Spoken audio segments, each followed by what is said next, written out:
Les decía, ¿no? Que nos ha tocado vivir estos días que son, la verdad, de un desquicio como pocas veces hemos visto. Desde el regreso de la democracia seguramente podemos decir que nunca hemos estado en un punto de ebullición tan grande y de confusión tan grande donde, bueno, sin ir más lejos, ¿no? Que la principal fuerza política se oponga a condenar el odio.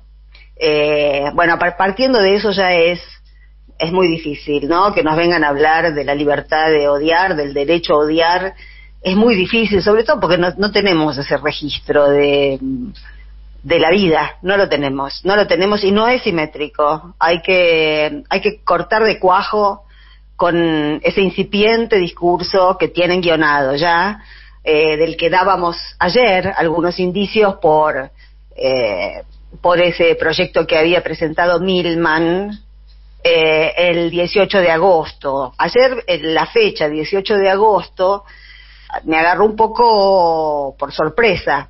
Después, revisando un poco qué había pasado el 18 de agosto, ese día hubo antorchas, ingresaron un grupo de fanáticos anti-kirchneristas, habían entrado a la Casa Rosada, habían...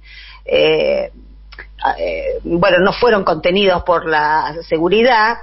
Bueno, estas cosas que nos pasan, ¿no? Con la seguridad, como cuando asumió Massa, que le golpearon la camioneta y le apedrearon el vídeo de atrás, que no me acuerdo cómo se llama, de la camioneta en la que iba.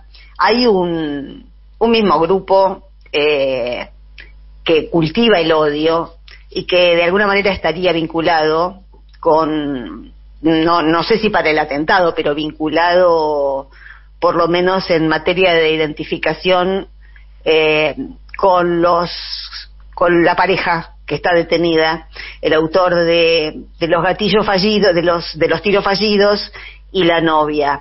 De todas maneras ya hay más indicios que hacen que el tema del autoatentado o del atentado armado empezó a flaquear. Hoy mismo Ritondo salió como a dar una versión opuesta o lejana, por lo menos bastante lejana, de la que adoptó Patricia Bullrich. De todas maneras ya sabemos que siempre hay alguien que pone la cara para distender, pero que en el fondo las decisiones entre todos ellos son las mismas. A propósito de cómo continúa el juicio y la presentación que hará Gregorio Dalbón,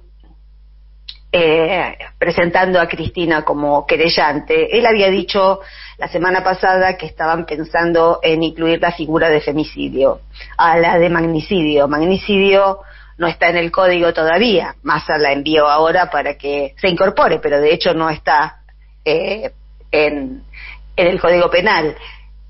Femicidio sí, y femicidio es un femicidio político, en este caso sería lo que le van a agregar, y es una figura penal muy contundente, bueno, sobre todo porque además del femicidio se le pegaría el tema político. Esto es neta violencia política, haya sido un extranjero, como aparece en uno de los chats, que la chica dice que lo arreglaron con un extranjero.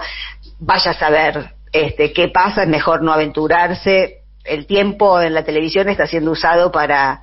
Estamos en esos momentos donde como hay poca información, bueno, está lleno de especulaciones. Entonces vamos poco a poco. Pero a propósito de la figura de femicidio, y a propósito, hoy vamos a tener la columna de género también con Micaela Estebanés, que un poco va a abordar esta figura, sino la real violencia simbólica que se ejerció en todos estos años contra Cristina, y que no fue...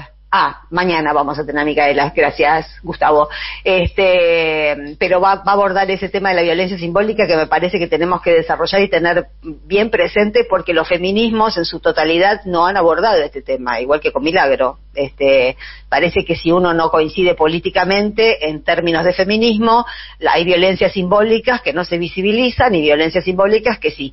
Entonces, a propósito de esto, quería que escuchemos juntos unas palabras que que me parecen muy claras en relación a por qué, además de magnicidio, esto también es un femicidio político. ¿Y qué significa un femicidio político en un país que está teniendo muchas mujeres en lugares de representación política? Las palabras y los conceptos que vamos a escuchar ahora pertenecen a la ministra de Mujeres de la provincia de Buenos Aires, Estela Díaz, que dijo esto.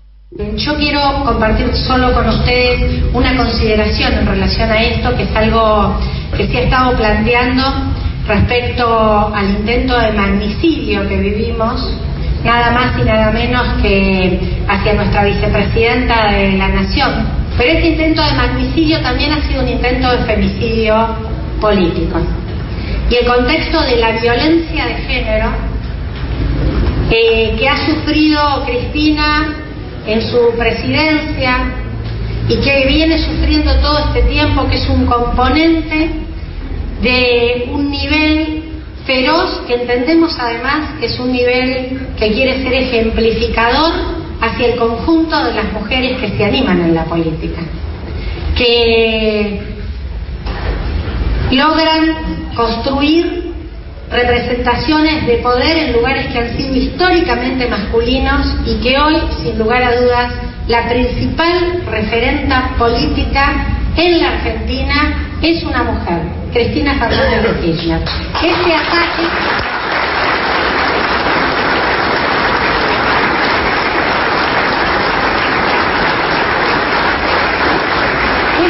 a ella es un ataque de odio a un proyecto político popular, pero es un ataque de odio también de género a una mujer líder. Por eso decimos que es intento de femicidio político. El Código Penal establece como agravante, y esperamos que la Fiscalía, que el fiscal Rívolo, y que ya dudamos lo que está pasando incluso con pruebas fundamentales, incluya este agravante. Bueno, ahí la teníamos a la ministra de Mujeres, el nombre del ministerio es muy largo, de la provincia de Buenos Aires, y me parece que esta perspectiva hay que incorporarla, porque hay muchas cosas, muchas violencias por las que ha pasado Cristina, que tienen que ver efectivamente, sin ir más lejos, tomemos el paquete de las notas, de las tapas de noticias, que efectivamente a un hombre nunca se las hicieron. Nunca se les ocurrió poner a un dirigente opositor a la línea editorial de noticias orgasmando. Nunca pusieron a la cara de un varón opositor político con el ojo morado, golpeado. Esas son cosas que hacen con las mujeres, y hay un pudor, un respeto, un decoro, que en nombre de un espectáculo como es una tapa, porque las tapas de esa revista, sin ir más lejos, son un espectáculo, adentro nunca hay información que coincida con la tapa. Bueno, hay que visibilizarlo también. Y antes de dejar este segmento inicial del programa, quería recordar lo que estuvimos ayer hablando con Silvia Vilta, porque en ese tema, en esa incompatibilidad repentina que surgió entre el plan Progresar y el plan Potenciar Trabajo, no se ha visibilizado. Lo que no se visibiliza no es que no exista, es un dolor justamente silenciado, es una decepción silenciada, y hay 40.000 jóvenes que además de trabajar, lo que les exige, ya sabemos que el potenciar no se da a gente que se queda todo el día en la casa, el potenciar se da como una contraprestación a un horario predeterminado de trabajo. Hay 40.000 jóvenes que además de cumplir con esos horarios del potenciar, estaban estudiando. Y como contó ayer Silvia Vilta, sorpresivamente, después de haberles dicho sus referentes o quienes estaban a cargo de la inscripción que eran dos planes compatibles, como lo indica el sentido común, ¿no? Si alguien no tiene un trabajo formal y necesita del potenciar para poder subsistir, es una manera de decir, ¿no? Porque son 23.000 pesos más o menos, necesita esa ayuda, bueno, es lógico que la tenga, pero si además de hacer ese trabajo tiene la voluntad de sacar tiempo de otra parte y estudiar, bueno, estamos en un país y votamos un proyecto que esas ganas las acoge y las celebra, no en un proyecto de país donde se castiga a los que trabajan y además quieren estudiar, con el agravante